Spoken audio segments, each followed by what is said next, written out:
솔로몬이 그 건축한 예루살렘 성전은 참으로 웅장하고 화려하고 아름다운 건물이었습니다.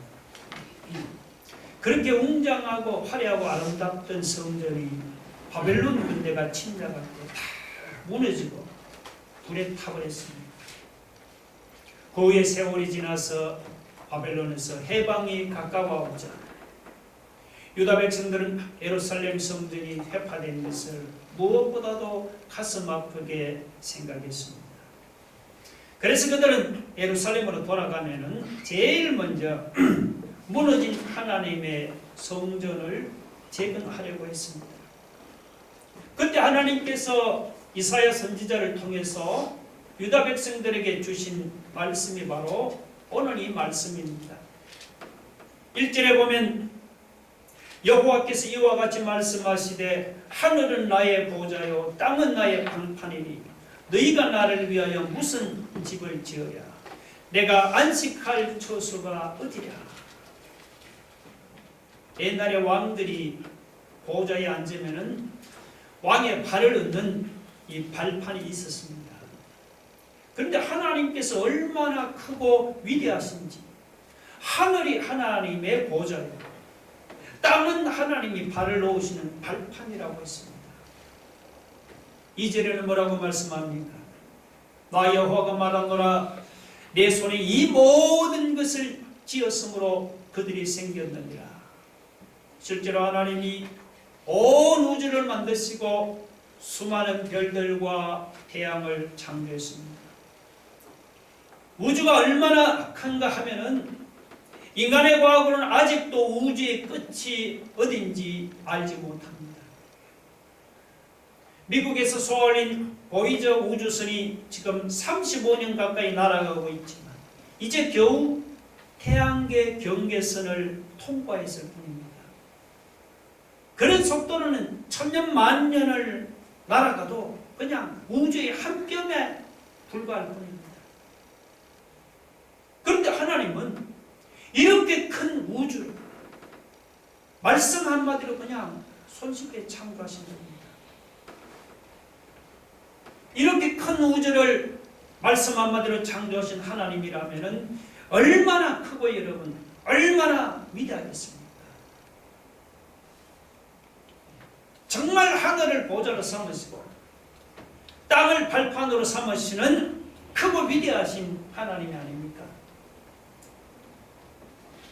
물론 솔로몬 성전이 크고 웅장하고 아름답기는 합니다.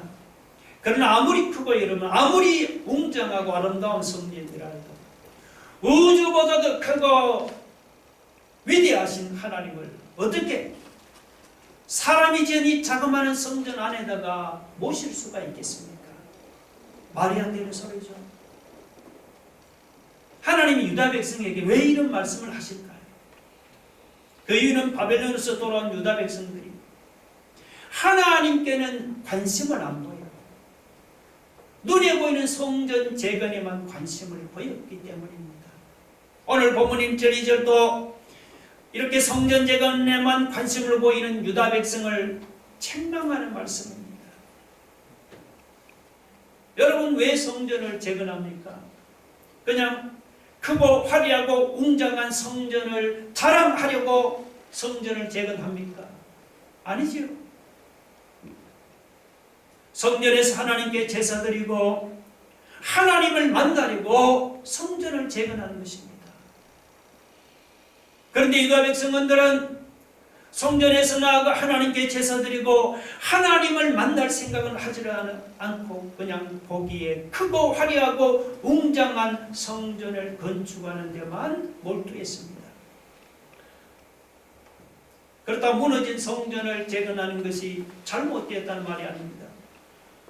하나님께 제사 드리고 하나님을 만나는 것은 뒷전이고 그냥 눈에 보이는 성전 건축에만 온통 마음을 빼앗기는 것이 잘못되었다는 것입니다. 하나님 앞에 나와야 우리처럼 이렇게 신령과 진정으로 하나님께 예배드리고 하나님을 만나는 것이 중요하지. 성전을 어떻게 건축하느냐 하는 것은 그리 중요한 것이 아닙니다. 여러분, 예배라는 말이 나와서 그런데 예배가 무엇입니까? 예배는 한마디로 말하면 하나님을 찬양하고 경배하는 것입니다. 천지 만물을 창조하신 하나님이 얼마나 위대하신 분입니다. 독생자를 보내서 십자가에 못 박혀 죽게 하심으로 죄인을 구원하신 것은 천지 만물을 창조한 것과는 비교가 안 되는 위대하신 하나님이십니다. 한마디로 말해서 이런 위대하신 하나님을 찬양하는 것이, 경배하는 것이, 그게 예배입니다. 그런데 유다 백성들은 그 위대하신 하나님을 찬양하고 경배하는 데 관심을 갖기보다는 그냥 눈에 보이는 성전 건축에만 몰두를 했습니다. 성전에 나와서 하나님께 신령과 진정으로 제사드리고 성전에서 하나님을 만날 생각은 하지를 않고 그저 눈에 보이는 크고 화려하고 웅장한 성전을 건축하는 일에 온통 그냥 마음을 빼앗겼습니다. 이것은 하나님이 기뻐하는 예배의 모습이 아니지요. 혹시 우리도 유다 백성 같지 않습니까?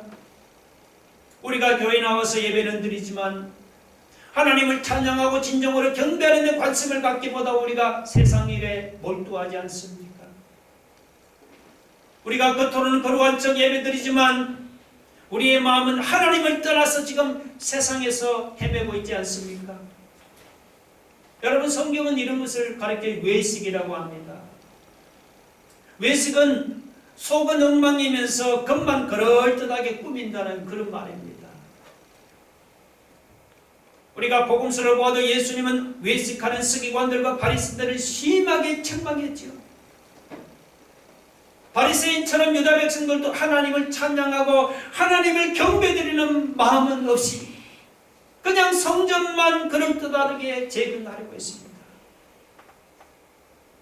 우리도 겉으로는 거룩하게 예배드리지만 우리의 마음은 하나님을 떠나 있지 않습니까? 그러면 우리도 하나님 앞에서 여러분 책망을 받습니다. 우리가 겉으로만 거룩한 척 예배드릴 것이 아니고 정말 우리의 마음을 다해서 신령과 진정으로 하나님께 예배드리는 자가 되기를 주의 이름으로 축원합니다. 하나님이 권능의 손으로 온 천하 만물과 세상 모든 만물을 지었습니다. 그렇다고 하나님이 지으신 사람들로부터 하나님이 많은 것을 원하는 것이 아닙니다. 2절 보면 뭐라고 합니까? 보세요. 나 여호와가 말하노라 내 손이 이 모든 것을 지었으므로 그들이 생겼느니라. 그 다음 보면 무릇 마음이 가난하고 심령에 통이하며 내 말을 듣고 떠는 자 그 사람을 내가 돌보려니라. 하나님은 마음이 가난하고 심령에 통이하면서 하나님의 말씀을 듣고 떠는 그 사람을 원하십니다. 여기서 마음이 가난하다는 것은 마음이 비어 있다는 그런 말입니다. 반대로 마음이 부하다는 것은 마음이 꽉 차 있다는 말입니다. 마음이 세상 온갖 것들로 꽉 차 있는 사람들은 하나님 앞에 나가서 자꾸만 자기 마음에 있는 자랑을 늘어놓습니다. 반면에 마음이 가난한 사람은 마음이 텅 비어 있었어.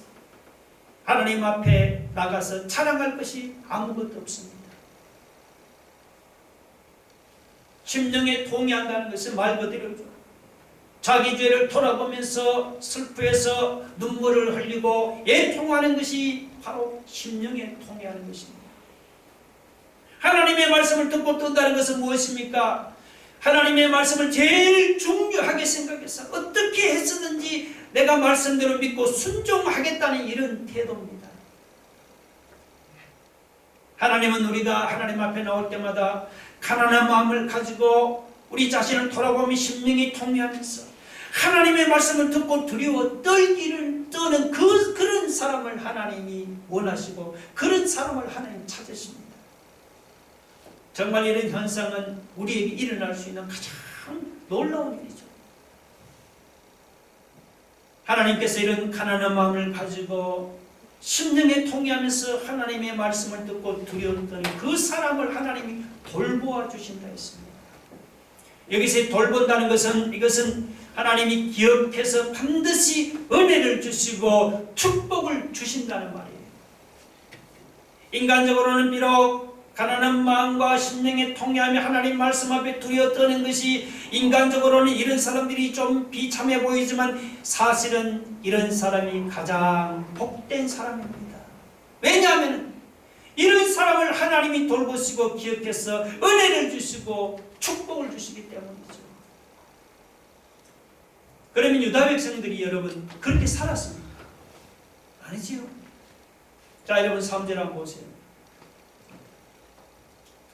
소를 잡아 드리는 것은 살인함과 다름이 없이 하고, 유다 백성이 제사 드리는 모습을 지금 그대로 표현합니다.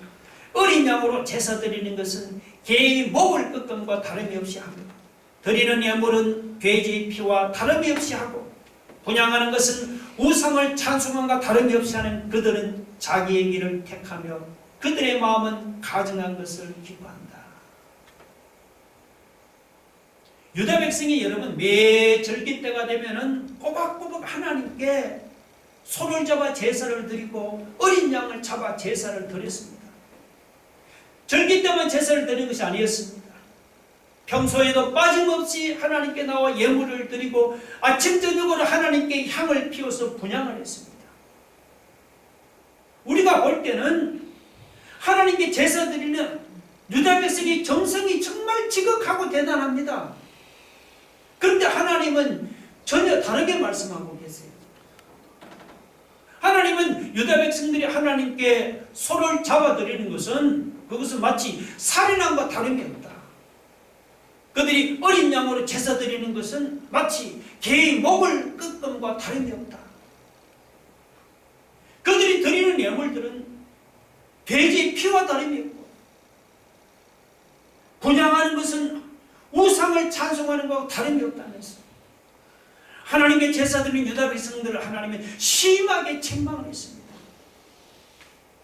여러분, 아니 하나님께 꼬박꼬박 제사 드리는 유다 백성들, 하나님이 왜 이렇게 심하게 책망하십니까? 그 이유는 유다 백성들이 하나님께 제사는 드리지만 오늘 말씀처럼 그들이 가난한 마음과 통회하는 마음으로 죄를 회개하지는 않고 그냥 형식적으로 하나님께 소를 잡아다가 바치고 그냥 마음은 없이 형식적으로 하나님께 예물을 드리고 형식적으로 향을 피워 분향하고 형식적으로 하나님께 제사를 드렸기 때문입니다. 하나님께 예배드리는 우리의 모습이 혹시 이들과 같지 않습니까? 그냥 주일이 되면 우리가 하나님 앞에나 이렇게 꼬박꼬박 예배를 드립니다. 하나님께 예물도 드리고 헌금도 빠지지 않습니다. 하나님 앞에 우리 기도의 향기도 올려드리고 찬송의 향기도 우리가 올려드립니다. 그런데 하나님께 예배는 드리는데 심령으로 통회하는 것이 없습니다.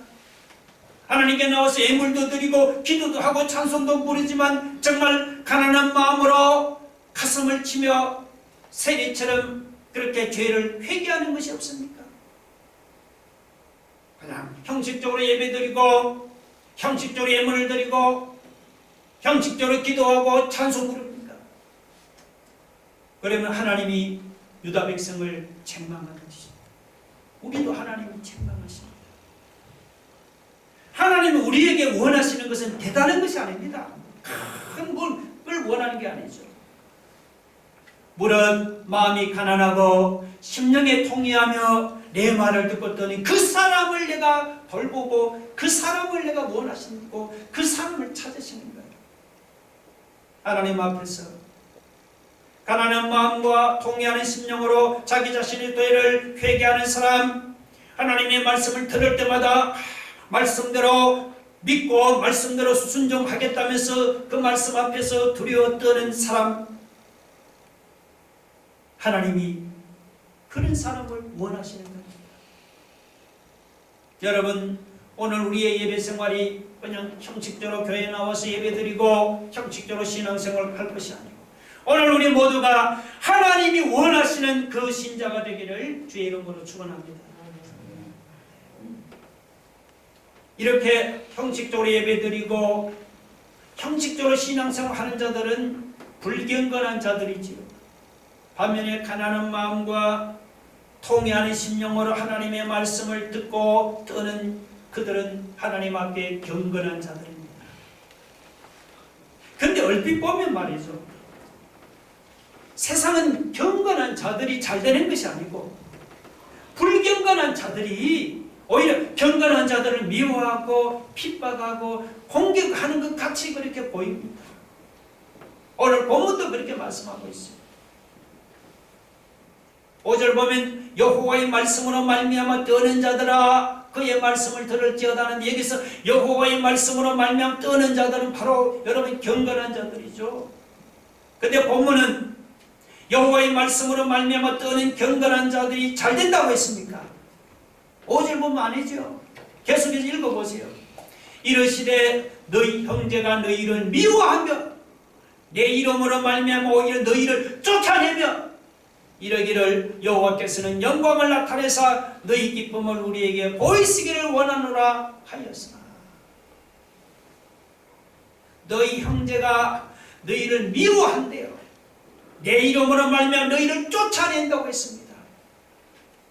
여기 너희 형제라고 여러분 경건한 자들의 형제라는 그런 말이 아니죠. 여기서 너희 형제는 바로 경건한 유다 백성을 미워하고 핍박하고 쫓아내는 그런 자들을 말하는 거예요. 자, 이들이 뭐라고 합니까? 이들이 경건한 자들을 미워하고 핍박하면서도 뭐라고 하죠? 하나님의 영광이 자기들에게 나타나기를 바란다고 그렇게 기대를 했습니다. 하나님의 말씀으로 말미암아 떠는 경건한 자들을 핍박하고 쫓아내면서도 뭐라고 하죠? 그들은 자기들이 우리가 하나님을 영화롭게 하는 것이라고 그렇게 자기들이 하나님을 잘 믿는다고 생각을 했어요. 아니지요. 착각을 해도 그게 착각한 것입니다. 이들이 하나님을 영화롭게 하거나 하나님을 잘 믿는 것이 아니에요. 5절 끝에 보면 그들은 어떻게 됩니까? 그들은 수치를 당하리라고 했습니다. 이 그들은 경건한 유다 백성이 아니고 반대로 경건한 유다 백성을 미워하고 핍박하고 쫓아내는 자들이 바로 여기 그들입니다. 그들은 하나님을 영화롭게 하는 것이 아니고 오히려 하나님 앞에 그들은 결국 수치당하고 실패합니다. 핍박자들이 수치당하는 것이 그 밑에 6절이 잘 나와 있죠. 보면은 떠드는 소리가 성읍에서부터 들려오며 목소리가 성전에서부터 들리니 이는 여호와께서 그의 원수에게 호응하시는 목소리로다 했습니다. 자, 여기서 떠드는 소리는 뭐냐? 군인들이 외치는 소리예요. 그러니까 바벨론 군대가 외치는 소리가 지금 예루살렘 성읍에서도 들리고 지금 성전에서도 지금 들린다는 그런 말이에요. 그 소리를, 바벨론 군대가 외치는 소리를 6절에서 하나님이 그의 원수에게, 경건한 자를 핍박하는 그 원수에게 보응하는 목소리라고 했습니다. 이 그의 원수는 바로 경건한 유다 백성을 미워하고 핍박해서 쫓아내는 그런 자들이죠. 그들은 하나님을 영화롭게 하는 것이 아니고 오히려 그들이 바벨론 군대의 침략을 당해서 예루살렘 성읍에서도 바벨론 군대의 외치는 소리가 들려오고 하나님의 거룩한 성전에서도 바벨론 군대가 외치는 소리가 들려왔습니다. 사람들이 경건한 유다 백성을 미워하고 핍박하다가 잘 되는 것 같지만 결국은 뭡니까? 자기들이 이렇게 수치를 당하고 실패하고 말았단 말이죠. 여러분 디모데후서 3장 12절 뭐라고 했습니까? 같이 한번 읽어봅시다. 다 같이 시작. 무릇 그리스도 예수 안에서 경건하게 살고자 하는 자는 박해를 받으리라. 사도 바울 말대로 우리가 그리스도 예수 안에서 경건하게 살고자 하는 자는 박해를 받고 여러분 핍박을 당합니다. 그렇다고 여러분 기억하실 것은 경건한 자들이 우리는 항상 핍박을 당하는 것이 아닙니다. 처음에는 핍박을 당하지만은 나중에는 다시 회복되는 것이 그것이 뭡니까? 바로 경건한 자들이다. 오늘 본문이 곧 그렇게 보여주죠. 그래서 예수님이 뭐라고 말씀했습니까? 우리 마태복음 5장 10절로 12절 한번 읽어볼까요? 다 같이 시작. 의를 위하여 박해를 받는 자는 복이 있나니 천국이 그들의 것입니다. 나로 말미암아 너희를 욕하고 박해하고 거슬러 모든 악한 말을 할 때는 너희에게 복이 있나니 기뻐하고 즐거워하라. 하늘에서 너희 승이 크리라. 아니, 의를 위해 박해를 받는데 왜 복이 있습니까? 예수님으로 인해서 욕을 먹고 박해를 당하고 예수님으로 인해서 악한 말을 듣는데 왜 그 사람이 복 있는 사람입니까? 왜냐하면 바로 천국이 그들의 것이기 때문이죠. 왜냐하면 하늘에서 바로 그들이 받을 상이 크기 때문이죠. 우리가 세상에서 박해를 당하고 미움을 당하고 쫓겨남을 당할 때는 물론 괴롭습니다. 그렇다고 영원히 우리가 이 땅에서 미움을 당하고 박해당하는 것이 아니죠. 미움당하고 박해당하다고도 다시 회복되는 것이 바로 무엇입니까? 경건한 자들이라는 겁니다. 여러분 그 사실을 믿습니까? 그렇다면 우리가 세상에서 미움을 당하고 핍박을 당한다고 여러분 믿음을 포기하지 맙시다. 예수 믿는 신자는 여러분 세상에서 환영받는 사람이 아니에요. 무릇 그리스도 예수 안에서 경건하게 살고자 하는 자는 아까 뭐라고 했죠? 박해를 받으리라고 예수님께서 말씀을 했습니다. 세상에서 미움을 당하고 핍박을 당하고 쫓겨남을 당하는 것이 바로 예수 믿는 신자의 현주소입니다. 그러나 5절에 뭐라고 했을 끝에 보니까 그들은 결국은 어떻게 돼요? 핍박하는 자들이 수치를 당하리라고 했습니다. 경건한 신자를 핍박하는 자들은 세상에서 잘 되는 것 같지만 머지않아 그들은 수치를 당할 때가 반드시 옵니다. 6절 뭐라고 했죠? 여호와께서 그의 원수에게 경건한 자를 핍박하는 원수에게 보응하시는 목소리로다 했습니다. 경건한 신자를 핍박하는 자들이 당장은 잘 되는 것 같지만 나중에는 그들은 하나님이 보응하는 목소리를 반드시 듣게 됩니다. 반면에 당장은 미움을 당하지만 핍박당하지만 다시 회복되는 것이 그것이 하나님 앞에 경건한 자들이라는 사실. 그러므로 우리는 어려움 중에도 우리는 하나님 앞에서 믿음을 지키는 경건한 자로 살아갈 수 있기를 주의 이름으로 축원합니다. 자, 보세요. 이렇게 처음에는 미움을 당하고 핍박을 당하지만 나중에는 다시 회복되는 것이 경건한 자들이라고 했습니다.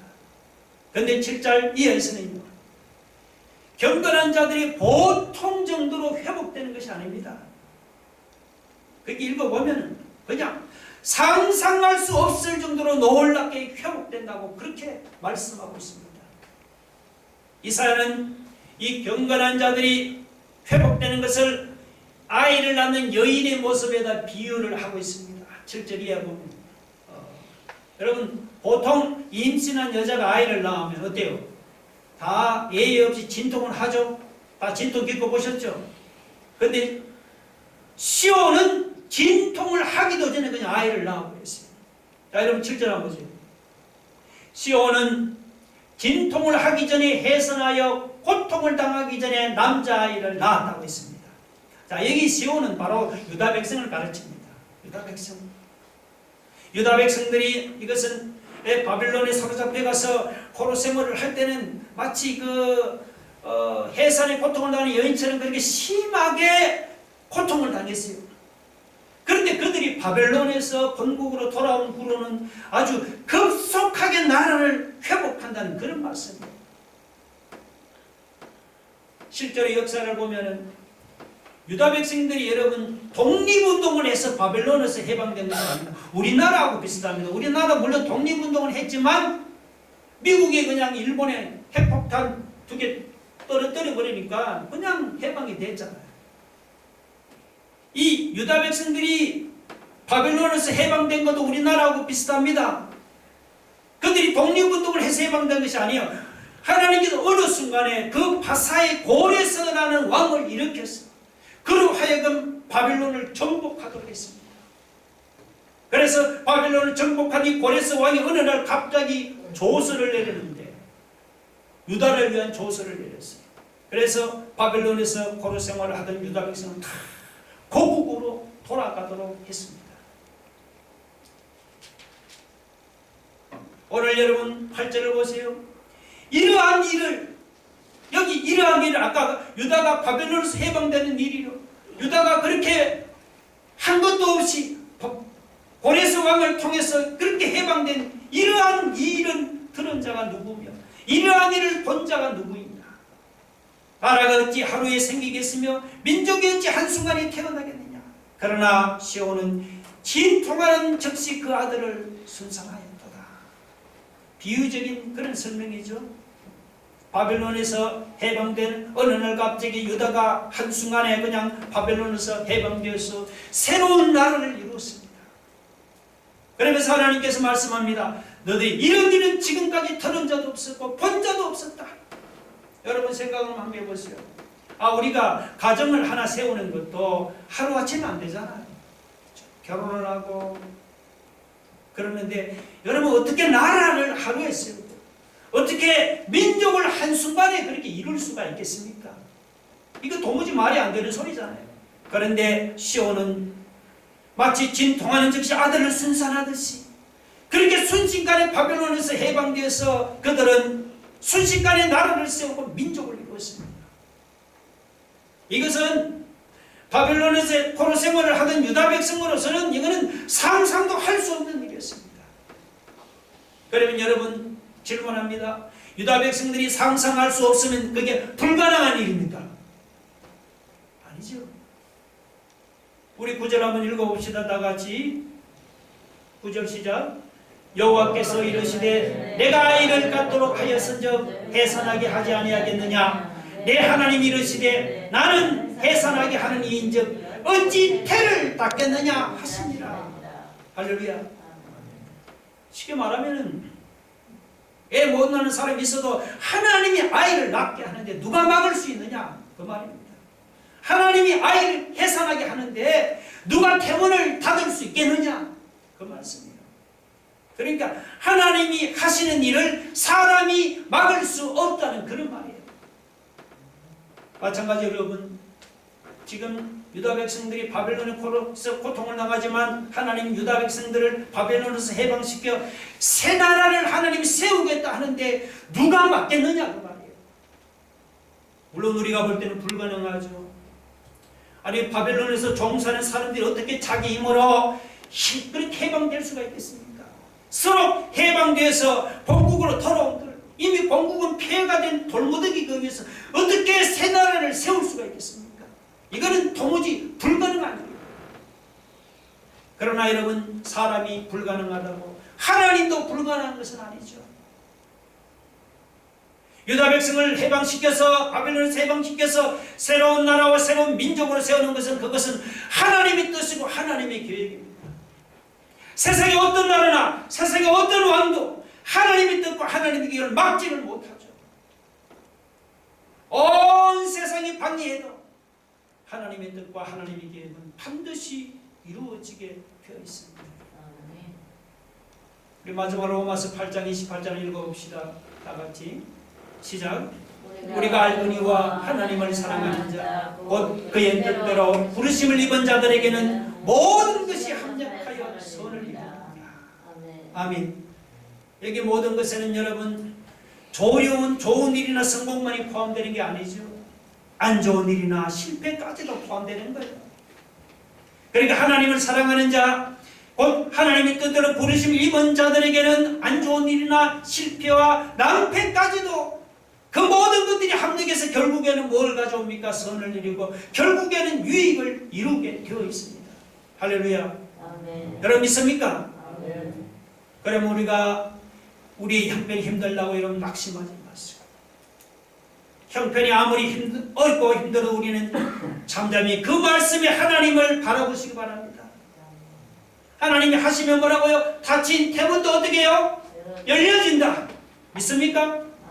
하나님이 하시면 8절 말씀대로 뭐요? 정말 없던 나라도 하루에 생기고 없던 민족도 한순간에 태어나는 겁니다. 여러분 믿습니까? 성경에 나와 있습니다. 하나님이 하시는 일을 사람이 막을 수가 없습니다. 사람이 막을 수 없는 하나님이세요. 나는 할 수 없지만 하나님이 하시면은 여러분 힘들고 내어려운 형편도 한순간에 회복이 될 줄로 믿으시기 바랍니다. 다 같이 우리 말씀을 생각하며 기도하겠습니다. 여러분, 하나님이 하시면은 닫힌 대문도 열려지는 거예요. 하나님이 하시고자 하면 없던 나라도 한순간에 생깁니다. 하나님이 하시는 일을 사람이 막을 수가 없습니다. 주여, 나는 할 수 없지. 하나님이 하시면 내 어려운 형편도 한순간에 회복이 될 줄 믿습니다. 경건한 신자를 핍박하는 자들이 잘 되는 것 같지만 수치를 당하고 하나님이 고응하는 목소리를 듣게 될 것입니다. 당장은 반면에 미움당하지만 다시 회복되는 것이 우리 경건한 신자들이라고 했습니다. 여러분, 하나님이 어떤 사람을 원하신다고 했습니까? 하나님 앞에 가난한 마음과 통회하는 마음으로 자기 죄를 회개하고 하나님 말씀 앞에 두려워 떠는 그 사람, 그 한 사람을 하나님이 원하신다 했습니다. 하나님 앞에 그냥 형식적으로 예배드리고 재물 드리고 신앙생활 할 것이 아니고 겉으로만 거룩한 척할 것이 아니고 주여, 우리 모두 하나님이 원하시는 신자가 되게 해 주옵소서. 우리 한번 다 같이 말씀을 통해서 기도하겠습니다. 할렐루야. 하나님 아버지, 하나님이 찾으시는 그 한 사람이 되기를 원합니다. 아버지 하나님, 우리가 하나님 예배와 제사의